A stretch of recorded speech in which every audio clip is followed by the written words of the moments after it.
Hello, this is Arnel Tanyag with Tanyag Company. Tanyag Company is a business advising, business training, business coaching firm that specializes in helping key leaders or stakeholders in real estate construction trades. They call me in when they're at the breaking point because they're either overwhelmed with chaos, hiring, stressed out, burned out. They want to get out of the day to day, build a management team, or scale to an executive team, and they're not really sure how to do it. They're looking for clarity, confidence, and the ability just to work with somebody that can actually be a sacred partner with them, help them navigate that process. So, what I'm doing today is I'm sharing what I call my work weeks, little tidbits of information that will be very helpful. And I do this every week or every 2 weeks. And it's just what I see out there, and I hope it can help any small business owner or anyone in business development or sales. So one of the things I've realized is that the easiest way to fix hiring staff when you have been with you that's a long time staff member or family member who's worked within your business for 3 or 4 years is have them apply for the position internally. I find a lot of companies believe loyalty is a privilege to have them apply for the next step or the next step in a new role or a new track to follow. And so what they do is they automatically do two things. Hey, I'm just going to go ahead and give you that title, but they haven't really vet them or see if they qualify. Or number two, they don't not they just assume because loyalty means you should figure it out. And then I find a lot of business owners who are really struggling with that because they have given somebody a title and or given them that role and they're really not good at it. So one of the ways to fix that problem of hiring is promoting the staff member or bringing a family member is create a internal hiring position. So I have a company in New York that literally has me literally just hiring for a associate project manager. They had several people been in the company for 5-6 years. We created a role profile, created a 30, 60, 90 days, created a performance job ad, and I'm doing the internal hiring because they want to make sure that the person who is going to take the next position to help the company grow isn't there just for loyalty. Loyalty means you can apply, but it's not guaranteed you're going to get the role. And then when you do apply, we're going to validate that you think and behave in that position. You actually know what the key performance indicators are. You actually have the skills, you're positive, right? And then they're going to do an interview, face-to-face interview, have you kind of work on the job, and then make a decision. So again, one of the easiest ways to fix when you fix a hiring problem or hiring problem, because you automatically think you want to give a long-time employer or family member the next, role or the next promotion, you really need to have them be hired internally. If you're not, I find out very rare the business owners have actually made a mistake and they can't go back on the title, can't go back on the pay, and they're like, oh my God, I kind of set myself up to fail. And so when you're hiring for people who've been working with you, family member, or a key employee that's been with you for years, you really need to create an internal hiring process. If not, you're hoping and giving them the permission or sometimes enabling them to do that work. And then what you end up doing is you start managing them. And you didn't sign up to be a manager. They're probably doing that role really well, right? But then you move them to the next role without internally having that hire, go through an internal hiring process, and you find out they're not doing really well, but then you can't bring it back to a lesser role, lesser pay, because you didn't have that internal hiring process. One of the things I've noticed out there in the community is people are struggling with networking events. So I see two types of things happening. I see people looking for clients. They're going to network events looking for clients. Then I'm also seeing people looking to build mutual benefit relationships, beneficial relationships work back and forth. So I think what people are doing is they don't know you can do both. I mean, you can look for clients and or look to build mutual benefit relationships.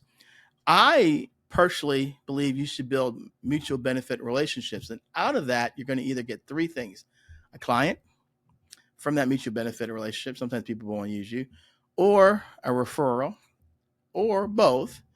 Or worst case scenario is positive word of mouth because you treated them well, you helped them, but they're not going to give you a referral. They're not going to do business with you. And secondly, uh, they don't want to, but you were able to help them. They have a good experience of you. So, and I think you have to determine when you're struggling in network events. I mean, I personally look for mutual benefit relationships first because I'm looking to develop a network. I'm looking to develop, I call a raving fan and ambassador. I'm looking for people who will be long-term relationship partners or relationship referral sources so that I can always go back to, like I always tell people, there's a term Michael Mayer talked about is like you want to be an arborist, somebody who takes care of trees, right? You don't want to be a farmer. You don't want to be a hunter. You want to be an arborist. And he said, arborist just goes back and take care of the trees, keeps the trees very healthy and keeps it very, makes it very livable, makes sure that every year the trees are producing apples. So I would rather be an arborist. And so I'm looking for relationships, not just for clients. And so I think with network events, the number one thing you need to do is what are you looking for? Now, it doesn't mean I won't turn, like when I go network, it doesn't mean I won't turn down a client, but I'm looking for relationships. Like, because imagine if you have 3 to 5 people giving you 1 to 2 target market clients, that'd be great. Or 1 or 2 relationships giving you 30, 40% of your business. You're not running around. Doesn't mean you don't stop building relationships. Doesn't mean you don't stop going to events, but it just means that it's quality versus quantity. So here's an interesting thing. I in a day in the life of a networker in business, I see so many independent networking groups. I mean, when I was the BNI director 25 years ago, one of the biggest challenges I had was to differentiate myself around network groups. The chamber had networking groups. There were so many independent networking groups, and it was very, very difficult. Think about 25 plus 30 years ago. You got an Asian guy running around who's supposed to be the networking person, know about networking. It took me about, 6-7 years to really figure out what I was doing, to had confidence, but I knew what I could do in BNI. But there were so many independent network groups. I mean, and here's the problem with independent network groups, that networkers, you got to be aware. Number one is don't be fooled, because most people in independent networking groups really don't have a process, right? There's not a process. There's not sense of accountability. There's not sense of training. So everybody thinks networking is just getting together. The goal and objective is not be fooled and think of that, okay, I'm just going to go to many of the groups. I see so many people going to networking groups. I mean, I see it on Facebook. I see it face to face. People are going to so many and think quantity is better. I remember I had a past client of mine. She was a real estate appraiser, and she would just go to networking groups. And she would go like, 3 or 4 a week, and she was meeting a bunch of people. And she had a big fat notebook with 100 business cards. And I said to her, okay, what is your target market? She said, well, Arnel, it's mortgage people, real estate agents. I said, okay, why don't you just join Hampton Roads Realtor Association or the Mortgage Banker Association? She's like, really? There's stuff like that? She, joined Hurrah and been a member of Hurrah, and really connect her to mortgage people, connect her to real estate agents. She stopped running around and going to every networking group. She started to stop running around and go to every independent group. She was looking for quality, not quantity. She was looking to, she was looking to build relationships, right? So she ended up looking to making sure that she was networking in the right places, meeting the right people. She was looking for quality, not quantity, because a lot of times when I talk to business owners, they just join networking organizations. There's no framework, and they are just spinning their wheels. And if you look at the time that goes into networking and you look at your return of time, it might not be the same in terms of getting a high return. And then and I find out that a lot of times most people are just going to quantity. Every event, I think every event I'm gonna pick up a client. I said, not every event's the same. Quality versus quantity is very important, but most important, be aware. Independent groups, unless they have somebody facilitating it, unless they're providing some type of training, unless they're providing some type of accountability, unless what I call an attraction statement. What do you tell people that attracts them to you? Do you have a communication plan? Do you know what to do in a one-to-one meeting? Do you know how to identify, are they a giver, match, or taker? Do you know how to know if they really want to give to you versus they're just out there wanting to get from you? I mean, it's a whole process. So business owners, business professionals, BD or salespeople, be careful. If you're networking, independent network groups are not always built equally. And a lot of times you'll be wasting your time and get frustrated. And especially, here's the most important part. Most important, if you're a giver, you start giving and you don't get anything in return. And when I was the BNI director, people would ask me all the time about this stuff, and I would be able to advise and consult how it work and not work. And I've learned through my 25 years of what not to do versus assuming that it does work. Here's something I cannot believe it's happening, that I still see it over and over again. I can't believe it's happening. I see so many people when they go to network events, the first thing they do is they pull out a business card and they start talking to people and hand them their business card. I was like, man. And so I'm thinking, man, if you're doing that, you're selling them. Like, I don't hand anybody a business card. I wait for them to ask me for my business card. Because when they ask me for my business card, I made a great impression. I provided value that they want to have a relationship with me. And most of the time, it's funny, since I took that belief, I don't give out a lot of cards. I only give cards when people ask me for my card, because I had impressed them, made a great impression, provided some value to them, that they're willing to, they'll ask me for the card, right? And they keep it. Now, if somebody brings value to me, I keep the card, I connect with them, I follow up. But think about it. I mean, I still can't believe people are still doing it. I was at a networking event where a gentleman was kept handing his card. And I was like, dude, they didn't ask you for the card. So you know what people do when you give them a card they didn't ask for it? They just throw it away. Why would they keep the card?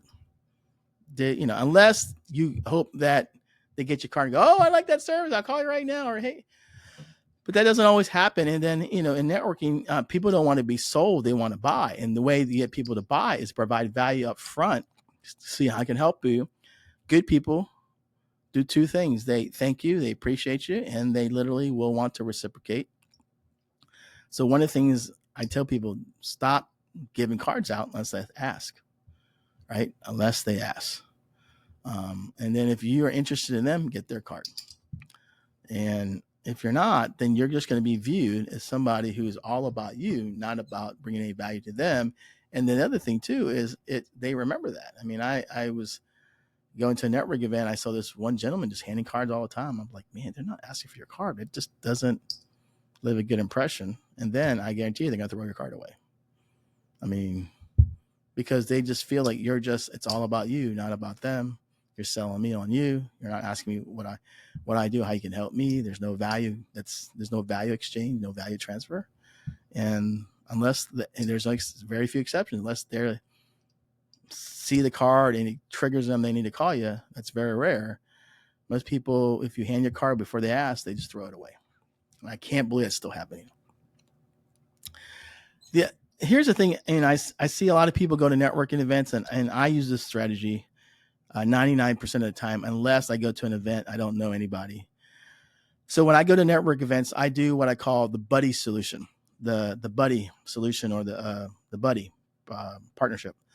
And so what we do in that case, I find somebody who already needs to go into that networking meeting with me, and we work the room together as a team. We actually, go to the event together.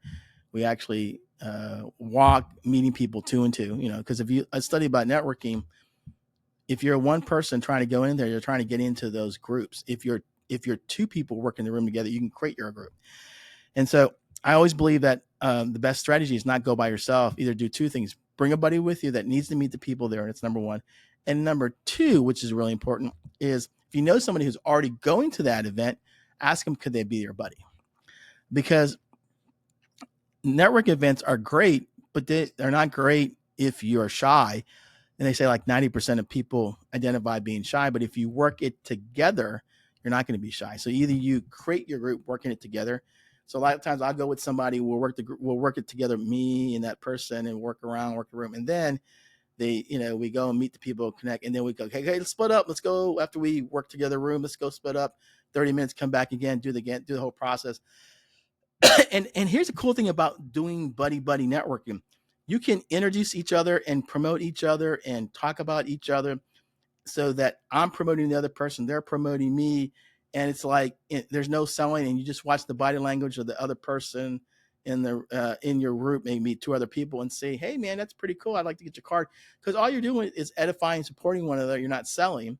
So you either work it together as a team, you and somebody else, and then for like 35 minutes or so, you go, okay, let's go independently walk around, and then we come back together, and we may introduce back and forth. So the buddy system works. It's one of the best ways to work a networking event if you're struggling, because who wants to struggle at it?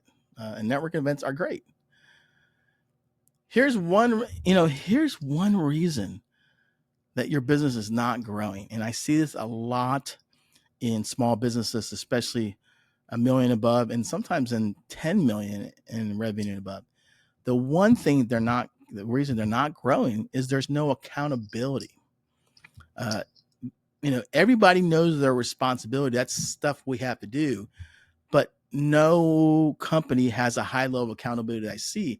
And according to Sam Silverstein, accountability he's one of the experts. Accountability is keeping your commitments to people. Again, keeping your commitments to people, that's accountability. It's not responsibility. Responsibility is what we do. Accountability is keeping commitments to people. Without accountability in your people, especially your key leaders, they'll never get ownership. So what I see a lot of times with the companies I work with, the biggest struggle is people know what they need to do, but there's no level of accountability in the culture. There's no level of accountability with the owners, no level of accountability with the key leaders. And they're not supporting one another because, again, accountability is keeping your commitment to people. Everybody knows what to do, but especially if it's broken out and you have a real profile of that and you have meetings. But accountable is looking at your coworker and saying, I'm going to do this because you're going to do that. And then but you can't have ownership if they are not being held accountable. Accountable is what are your key performance activities? What are key performance indicators that you have to achieve?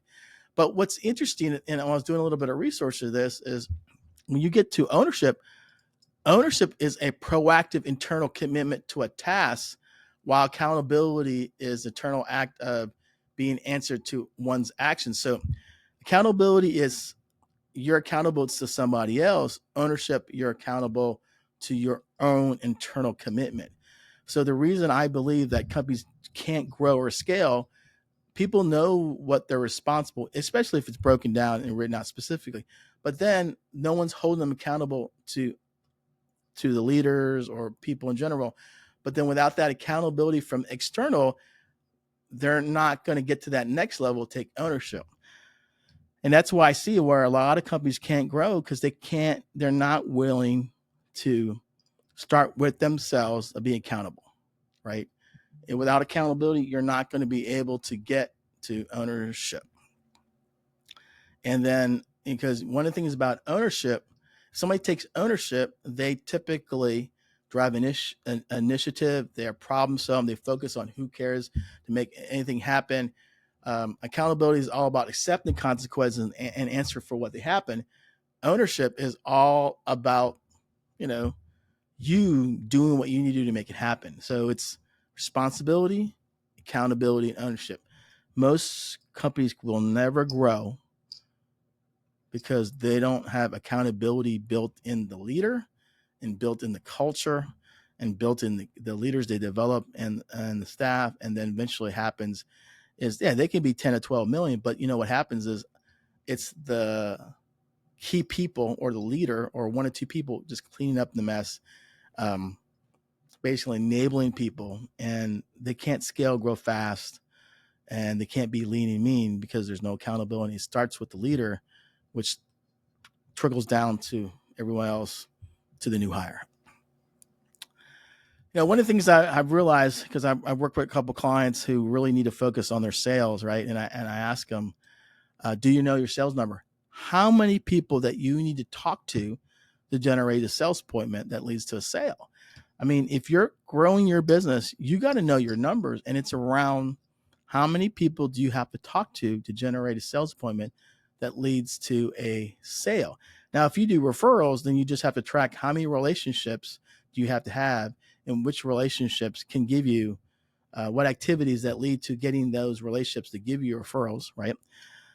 So if you're doing business development or sales, you got to know your sales numbers, and it's really how many people you need to talk to. I remember I used to have a financial advisor and that I was working with, and we did a program on double your income. And he basically said that, look, Arnel, I'm not going to pay you until you can prove that you're good at what you do. I said, well, I said, never had anything like that before. I said, well, I ain't got nothing to lose. So, we set his goals and numbers, right? And told him, hey, here's how many people you need to talk to.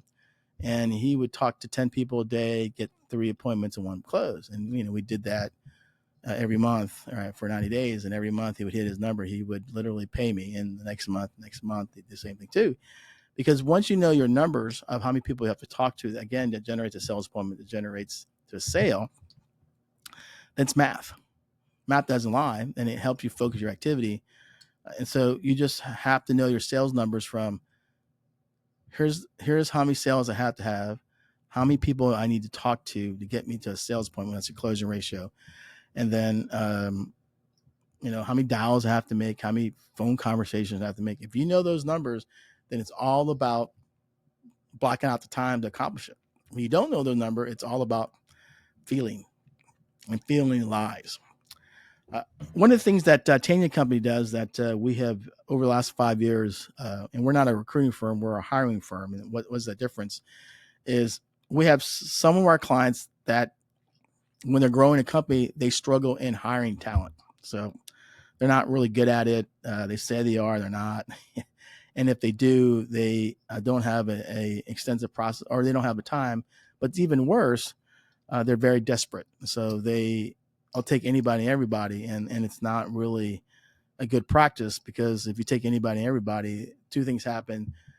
They hit capacity really quickly, right? And especially if you don't get lucky at getting the right person. And then the other thing too is you start taking the work that they don't do, right? And then you just have people who literally can't progress to the next level, can't get to the next role, because we hired somebody who isn't talented in other roles. And they're not even talented in the role you're hiring for.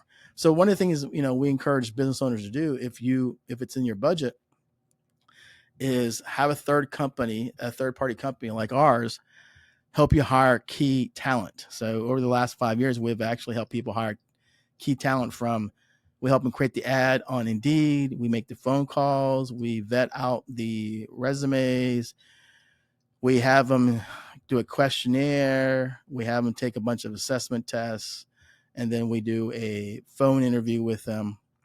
And then we we run a campaign on Indeed, and we get like 50 applicants based on our process. We reject them to maybe 7 or 8, and out of 7, 8, 3 make it to the final stage, which the final stage is they have a face-to-face meeting to review the data we sent, and then they do a working interview, and then they pick the person, and we talk them through which is the best person to pick, and then we help them on board. So I had a client recently who said, Arnel, he said, I'm happy that you have helped me hire a key person in my business, because she said that after I looked at all the resumes you rejected on Indeed, and you explained it in your process, I was happy and excited, because when I looked at the resumes, I was desperate. I was literally going to just call them all up, do an interview, and then figure out which one is the best fit for me. But when we had these 5 steps of validating thinking, behavior trait, basic skills, positive intelligence, reading, writing, answer questions, phone interview, asking more questions. It validated that we had the right person. They were committed. It validated they could do the work. And she appreciated it because she said, I don't have the time. And secondly, even if I did, I don't know how to validate if they're really good or not. And lastly, she said that I'm too much in my mindset's so desperate. I'll just take anybody and everybody. And when I did, they'll do good for 2 or 3 months. But I'm going to give them more things to do or things that are really important that we talked about. They say they can do it and they fail. So one of the things that we tell people that if you're hiring key people in your role, you really have to have a third party help you do that. Because if you can secure the person on the front end, because you validated through the hiring process and they're talented, they just get better and better and they will excel. They pick up and they move fast. If you don't do that, they're going to hit a ceiling really quick. And then even interesting, you can have the most skillful person, but if they're negative, they're just going to sabotage themselves. So I always tell people that if it's a key person you hire, have a third party help you hire. So that's one of the things we do. If not, you're just going to keep spinning your wheels because you don't know what you don't know. And there's not a process, that validates that. And so the process we have, it does. Now, people ask me all the time, Arnel, how do I bring value to my target market? And, what are the things that you do? I said, well, if you want to bring value to a target market, one of the things I do, because I work with a lot of business owners, right? And so business owners need inspiration. They're already motivated. They need to see the bigger picture. When I work with them, we talk about the bigger picture, but my voice sounds like some people say, "Oh no, you sound like my therapist." I said, "Well, yeah, that can work." but I say to them, I'm your advisor. I call myself the sacred partner because what that basically means, I'm one of those key people in the circle that know you, your personality, your strengths and weaknesses, your goals, know about your family, personally, professionally, know what your tendencies are and habits, know how you think, how you make a decision, how you communicate, how percentage of your brain is positive versus negative, how you sabotage yourself. And I help you navigate through all that while you're growing a business. If you're married, roles as husband and wife or father or mother. I mean, it's just balancing all that stuff out and just getting to a point where you can actually live the best version of you, enjoy your life, and most importantly, be purposeful. So one of the things I do to bring value is I belong to a couple organizations, and they're very great organizations like the Builder Association, CVBIA, ACG 757, Virginia Asian Chamber of Commerce. And I belong to them because they usually have, normally they have great presentations, great speakers. For example, in October, we had ACG had basically a privately owned business that does $1 billion in revenue that's actually in the city of Norfolk. So I had bought 2 tables and I invited a bunch of business owners I know and a bunch of people that needed to be inspired that's in that construction trades, because at the end of the day, I need them to look at how this looks like for them. Hearing somebody who's a family-owned business took 50 years to make it into $1 billion business, right? One guy who I've known for a couple of years, he's like, "Arnel, I'm excited," and the other guy was like, "Oh man, this is phenomenal," because they're in a room where the current not the founders, but the current people, the current sons who took over the family-owned business, talked about the last 25 to 30 years, how they literally built it to $1 billion business and no one really knew. And they talked about, I think they bought 13, 14 businesses over the last 20, 30 years. They're number 2 in their category. I mean, they're $1 billion revenue company in the city of Norfolk. Amazing. And they're in what they call utility vegetation. So, one of the things about, bringing value, you got to look at, for me, when I work in business, I want to bring them value in terms of inspiration. So when I do events, I invite people to things that inspire them, right? And then that allows me to do 2 things: deepen that relationship, allows me to see if that person values that, and if they don't, well, that's okay too. I mean, I don't get upset. I just like, oh, probably don't value or that, or they not really see the value of it at all. That's okay, because at the end of the day, when you're working with business owners anywhere from $1 million to 10 million, You got to help them decide three things: grow, scale, exit. And one of the best ways to help them decide grow, scale, exit is put them in a room where you can be inspired by people who've done it, grow, scale, and exit. And so I invite people to events and activities to hear speakers speak, because I'll tell you what, when I sat in that room when XKIG was speaking, I was like, people were watching, and John Paris Williams Mullen, he did a phenomenal job facilitating, asked the right questions. I mean, it was a great event. I was inspired. I was inspired. So one of the ways to bring value is, how can you inspire your target market? How can you inspire your current clients? Inspiration gets people to move toward the future. And if you're able to help them do that, or at least help them think about that, that's amazing. One of the things that I find out, that there's an easiest way to fix who you network with by asking the right questions. I mean, especially in the B2B space. I mean, in the B2B space, everybody will take your referral, but not everybody will learn how to reciprocate or will reciprocate proactively. So what does that mean? So, in my years of doing what I'm doing, I'm a giver. So I love to give. I love to help. So there's a book by Adam Grant called Givers. What's it called? It's called Takers, Givers, and Matches, right? And so it talks about reciprocity style. So I used to be a selfless giver. Now I'm a self-protecting giver. And the difference is I know when to give, don't expect. And I know when to give, when I need to expect. When I first started out, I was giving selfishly, hoping to come back. And I realized that, especially in the B2B space, that you really have to decide who you're going to network by asking a couple key questions. So here's the number one key question. Ask them, hey, you're in the B2B space. So in the last 90 days, have you given a referral or introduction to your friend, family, business associate because you wanted to help them, and then just shut up? You'll find out connectors or givers like myself, and there's a couple other people I know locally, they're always giving introductions. They just love to connect and help people, right? That's the best person you can do business with in a B2B space, is somebody who's always helping people, connecting people, and doing that, right? Because they are very good at that and they enjoy doing that. That's just their makeup. They're very generous. They're Michael Mayer calls them, they're generous givers and appreciative receivers. And then the one in response is like, I always give, I'm always great. That's really great. Like, we have a networking group called Coastal Business Exchange, BXG, and one of the questions on the application is when's the last time you gave a referral introduction? How did it result? And it's interesting. Since we added that in the last 6 months, we're bringing in people that already naturally give part of who they are. That's their makeup in business.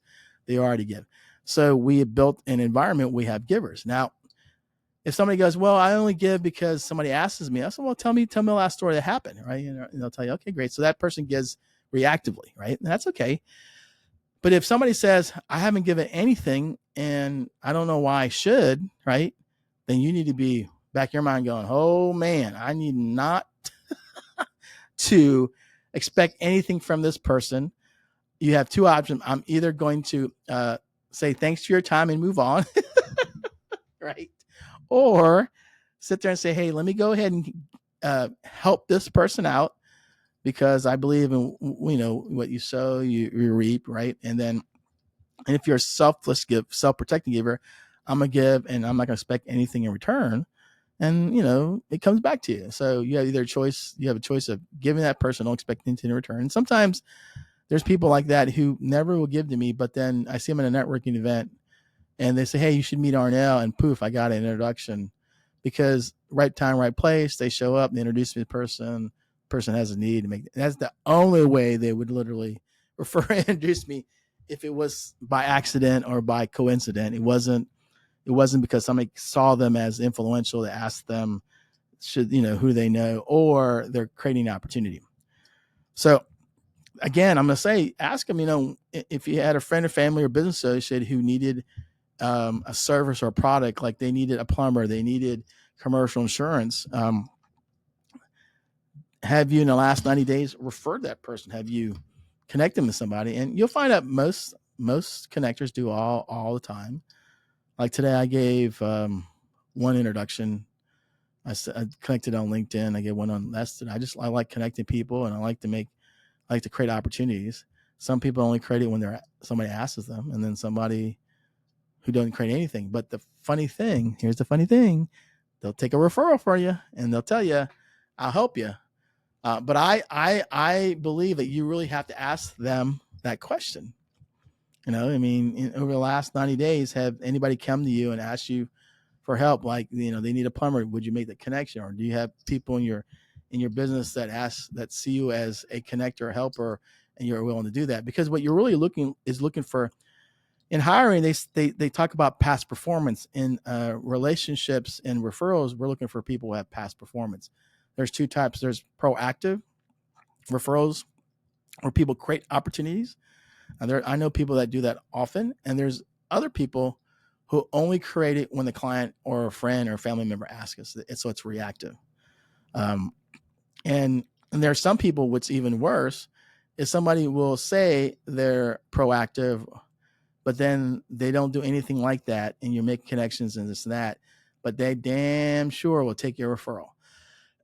and the referral you give them, they make money, but they don't really reciprocate. So I believe you really have to ask that question up front, about, hey, last 90 days, have you ever given somebody a referral? Has anybody asked you, who do you know? And just listen, because that'll tell you a lot about the past history, tell you a lot if they're a giver, and that'll save you a lot of time, because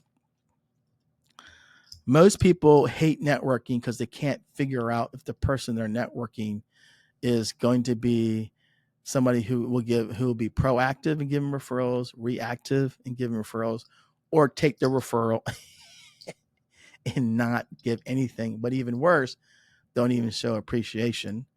Or you give to them, you help them any way you can, and no appreciation, no thank you, and they move on, right? They don't see they see the value in the transaction, not in the relationship. So just remember, when you are actually networking, the easiest way to fix the problem of who to network with is by asking the questions about networking. Most successful people are really good at love connecting, and they're looking for other connectors. Like my number one person who gives me a lot of business is a connector like me, and she's in a totally different industry, but we connect pretty well together, and we make introductions, vice versa. We share ideas. We even built a networking group together, because we know for a fact that we're always looking out for each other. So if I can find 3 or 4 more of those relationships, then in my target market, it all doubles.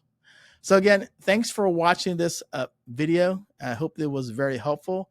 Now, I do these occasionally, once a week or every 2 weeks. I just write down thoughts and ideas I see, and I hope this is very helpful. Now, here's the other thing. If you ever have a question, please just DM me and say, hey, Arnel, I have this question. Can you talk about your experience and how to handle it? I can do that. Again, thanks for watching what I call my work weeks, little tidbits that I share during the week that I think it's really important for people to understand and know. And then we'll go from there. Thanks very much then.